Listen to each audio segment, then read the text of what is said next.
Hello, everyone. Thank you for watching. My name is Ethan Frelly from Beltran Properties Group at eXp Realty, and this is the Think Positivity video series. Today, I have a special guest, a good friend of mine. His name is Father Jerome Overbeck, Father Jerry is what I call him. So thank you, Father Jerry, for being here. It's a big deal to me at least. So before we get started and before we kind of chat, I like to start with what I'm grateful for.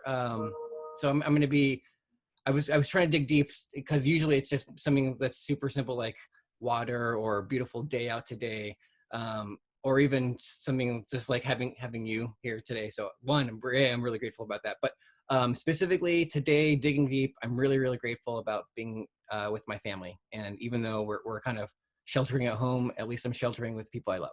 So thank you, Father Jerry, for being here. What are you grateful for today? I just had my day off yesterday, and I get to spend it with my Jesuit community. So I'm grateful that I have a community of faith with whom I can go and take my shoes off and my dress clothes and let go of all that for a day. And as much as I love living in a residence hall with 700 students and being in the middle of thousands of academics, I need time off too. And so that's a great place for me to go rest and play and get inspired. Absolutely. Oh yeah. And you know, you need your recharging too. Everybody needs it, right? So, you know, one thing that I want to do specifically for people who are watching is kind of just is more also introduce who you are. And the nice thing about the internet is that there's this thing called Wikipedia. I don't know if you know, but you have a Wikipedia page. I only found that out because the law students I work with teased me and give me a hard time about it. I didn't even know there was one till they approached me and said that. Well, it's beautifully written, so I'm just going to read it. Reverend T. Jerome Overbeck, SJ, and we'll go over what that means too, is an American author and Christian theologian who is also a prominent priest of the Society of Jesus, the SJ. And then it goes on to tell about all the different things that you are not only a master at, but you also got your doctoral degree. You obtained your bachelor's degree at the place that you and I met, which was Loyola University. I won't say that the years, just to protect you there. But you also even ended up with your doctoral degree in California at University of California, Berkeley. So you obviously have a wide variety of experience from Midwest. You're born in Cincinnati. You ended up California, back Chicago, and the Society of Jesus. Just tell me a little bit more about that, just so everybody else knows kind of to what that means. Sure, that's the formal name for the Jesuits. Some people recognize the name of our group if you say Jesuit. It's the largest male religious order in the Catholic Church. So we are Catholic, but within the Catholic Church is this group, about 17,000 of us in the world. So what's 17,000 in the world? But it's not just me and my 5 friends either. It's international. In my training and then the research and writing I've done, I've been able to go around the world, and literally anywhere in the world, I'd say, with Jesuits. It's a wonderful fraternity. I kind of equate it to like the Marines of of the Catholics. I mean, you're the first ones to go in and kind of secretly and taking care of things and don't necessarily want all the extra credit, but you're definitely there to help out. So Time magazine did a cover story on the head of our order, who is sometimes referred to as the Black Pope, black because of the black robes we wear sometimes. But in the Time article, they referred to us as the Pope's Marines. Okay, well, there you go. So I guess I'm not the only one that thinks that. No, so just a frame for everybody, kind of the experience that you have, and this is something a little bit different for me. I don't necessarily talk a lot about my personal religion. I'm Catholic. I went to Loyola University, which is a Catholic and Jesuit college. And this is, like I said, where you and I met. You've now been part of my family for quite some time now. So in that, in everything that I've done, and also you've taught me more about my faith. It's brought back the idea of positivity always. So you just made a video recently for our alma mater, and it really spoke to me. Can I just kind of talk about more about that message that you gave? Sure. I think the situation in which we all find ourselves now challenges us to the core. Mm-hmm. And that's not necessarily a bad thing as long as we've got foundations that are stable. But what I'm finding is that even for the most stable, those of us who have the most stable foundations, it's not like nothing's going on. We're feeling it. Mm-hmm. And so I think it's important to refocus who and what matters most so that we can make choices to invest our good energy and time and effort into those relationships that matter to us so much. And for me, that would mean God, myself, and others in several fronts. Others meaning peers, mm-hmm. whoever is our peer, but also mentors, that we all need mentors. And some people have never thought about that. Yeah. They've never thought of developing a relationship with a mentor. They're some of my best relationships. Those folks help me stabilize when I'm losing it. And do you still have mentors now? I talked to mine this morning. One of the structural benefits of being in the Jesuits is that this Ignatian heritage includes things like spiritual direction, which means I go talk to a mentor to reflect on my experience in light of faith, mm-hmm. and say, where do I find God there? Or where don't I find God there? And how am I doing? What's my spirit like? Because the spirit with which we approach anything, any person, place, situation, thing, the spirit with which we approach can make all the difference in the world. And I think if we get passive, the chances of us going down a rabbit hole or getting sucked into a vortex of negativity is pretty high. Yeah. Yeah, that's true. I mean, because what you surround yourself with is really what you end up being around, right? Well, you play off each other, hopefully. If it's a healthy relationship, it's good for both of you. If it's toxic, yeah, you'll get taken down if you let yourself. Yeah. So everybody needs to keep thinking as you interact about, is this helpful? Is this bringing me back to life? Is it revitalizing me? Part of one of the rules that I kind of follow, and it's part of just a boot camp, a mindset boot camp, was what you focus on expands. And that's I think that's kind of what you're touching on a lot, is just letting yourself kind of go down a rabbit hole of negativity. You're going to expand on that negativity, and it's hard to kind of spin off of that. And I mean, the reason why and we chatted about this a little bit earlier, but the reason why I started these video series just because I felt like I was I am, and not felt like I very much am a positive person. I think that people who know me know that. I'm very easy to find the silver lining on anything negative or otherwise. And when this started, it took me a while to realize that I was going through stages of grief. And realistically, I felt useless. I felt like I couldn't do anything. I felt like the best thing to do was to follow the directions, which was shelter at home, and sheltering at home meant doing nothing, which felt useless. And that was going down a weird rabbit hole, and I had to dig deep and find out like how to jump out of this. So creating something like this to help people talk, at least understand that other people are going through it. And even harder too is that they're probably still are going through it. So how do you react to people that are still in a negative spot right now? We're on a turning point.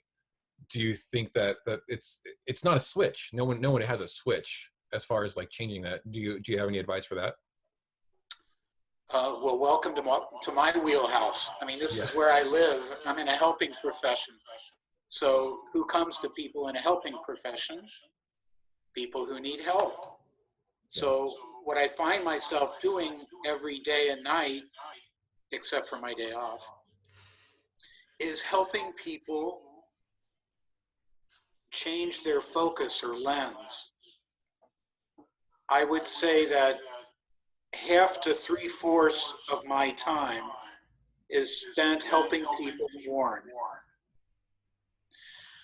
the loss of someone they love, whether a family member or a friend, and it might be from the coronavirus, but it might also be the loss of a friend who died from suicide. Mm-hmm. But it could also be the loss of their wedding, their first communion, their baptism. All these things. All those things. You almost lost your child's baptism. That would have been fast. I mean, yeah, we were in Chicago. Just barely, yeah. My God. Whew. Yeah. And I've had several couples that I'm dealing with where they have to reposition everything for the sake of the family. Mm-hmm. They don't want people to get sick. So, and it's loss of graduations, it's loss of a sense of security. There's all kinds of losses. How do you help people shift their focus? Like, part of it is acknowledging the pain. To give a superficial Mary Sunshine response and not honor the pain doesn't help. Yeah. So, but you don't want to get stuck there. So how do you not get stuck there? I think one way, to give an example, is to say, am I stuck at home? That's one lens. But another way to look at it, I'm safe at home. Each of those has ramifications. It's like if you throw a stone out on a pond, there are ripples. Yeah. So if you can shift your focus and look at the situation, believing that somehow better, deeper, more life is going to come from this, that's a good thing. It's all about mindset. You don't have to do something, you get to do something, right? You touched up on a lot of things too, and it's something that I actually haven't told many people at all, and it's coming out now. Was a couple 2.5 weeks ago, my cat of 16 years passed away. It wrecked me. That's huge, because people have relationships with their pets. And it felt so weird during this time, and how do I refocus, and it was always about for the last 2 weeks it has 100% always been about changing my lens, changing my focus. My backyard's beautiful right now, and I've got a lot of people that I'm talking to right now in business just because I needed to change my focus, and I immediately went to working with physical labor and mental labor, and yeah, like I honestly. And sometimes we need help to do that. Yeah.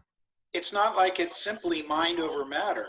Sometimes we need to go to a friend or a mentor and just say, do you have a few minutes? I need to do something different. I'm not sure what, but right now I feel myself spinning my wheels. I'm caught in a negative vortex. Can you help me play with possibilities? What might be a next best step? That's good. I like that. Because you're reaching out and you're asking for help. And I think that on the other end too, because there's so many introverts that are loving it right now. I think that there's a lot of extroverts that are just in absolute pain So I think almost even flipping the script too of if there's any introverts out there that are loving it, go call your extroverts and ask them if there's anything that they need some help with changing their lens, because maybe they're getting stuck in a rut and they need some positivity, because yeah, it can be tough. I don't know. I feel like I can find a little bit of pain anywhere, but it's like, why focus on that? No. Especially if you get stuck. Yeah. So do you? There are times. Go ahead. I think there are times when it's important to focus on what's irritating me. Where's that coming from? What's underneath it? Not just get stuck on the symptom, but what's the cause? What's under it? Because to put a Band-Aid on something that needs surgery isn't going to help. Yeah. But you don't want to get stuck in the toxic, negative, sick stuff. Agree. Oh, so much good stuff there. Do you have any thoughts on ways to kind of step away from that if somebody does feel like they're getting stuck in the negative, stuck in a rut? Yeah, I think a couple of things. One is investing energy into choosing to play more. I can't believe how many people don't know how to play. Yeah. Healthy kids, those who've been raised in an environment where they were surrounded by a lot of unconditional love, they're the world's experts at it. Watch them, learn from them. But I can't tell you how many young adults that I work with often say to me in response to a simple question like, well, what do you do for fun? What do you mean? I'll say, which word didn't you understand? Like, do you enjoy music? Do you find it fun to listen to whatever your favorite kind of music is? Or I don't know if you I like to cook. I don't know if I love sports. And I lived during The Last Dance. So for me to watch the Bulls in this big series that's out right now, The Last Dance, that's fun for me. That's cool. But a lot of people don't have anything. No. Just do one thing and do. They don't know how to be still and enjoy it. So I teach people about how to find some kind of way to play, and to take initiative for God and for people, peers and mentors both. And if you don't feel like you have anybody, it's time. It's time to start. Reach out for somebody.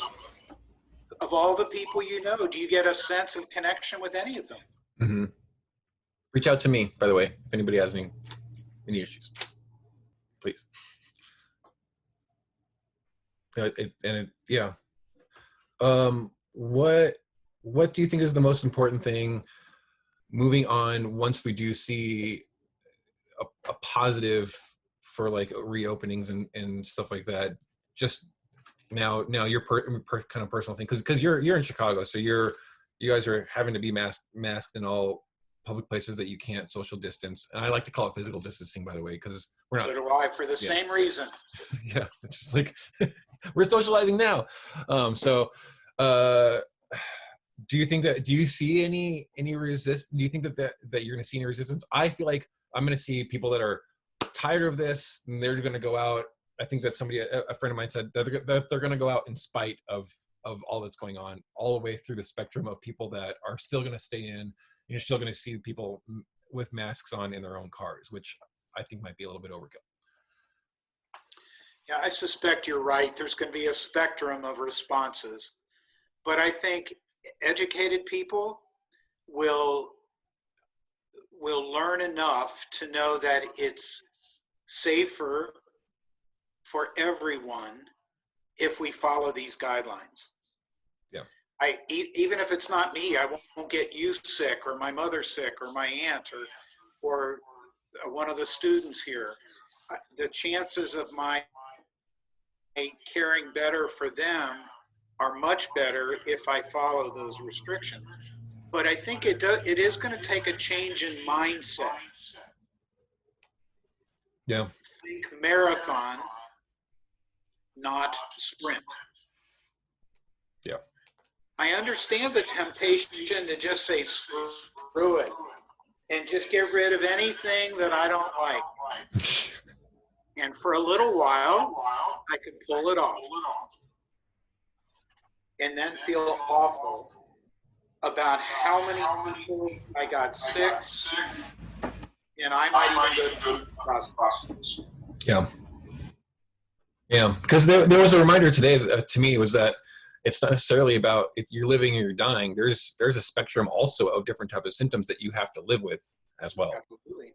So, I mean, and not downplaying the fact that this is happening, you know, but at the end of the day, no matter what I think, I will also adhere to social norms just because I don't want people to feel like I'm insensitive to what could be happening, because I am. I just, I'm ready for people to get back to work too, in a safe situation. Yeah, me too. Jeez. I mean, I do find these Zoom meetings better than a telephone call, but I find them way to be safe. You know, the most positive thing that I heard was that my church is starting to allow groups of 25 in with reservation and social and physical distancing. So we're starting to go back. So I'm very happy for that, and I think that Oregon's going through phase or reopens starting next Friday. So it'll actually be probably already happened by the time that this video goes. But yeah, so it's that's wonderful. It's exciting. Yeah, that is. It's great. So thank you so much for being here. Thank you so much for being my guest. And everybody, thank you so much for watching. Please remember, think positivity. It's going to help you through these times. I'm Ethan Frelly from Beltran Properties Group at eXp Realty.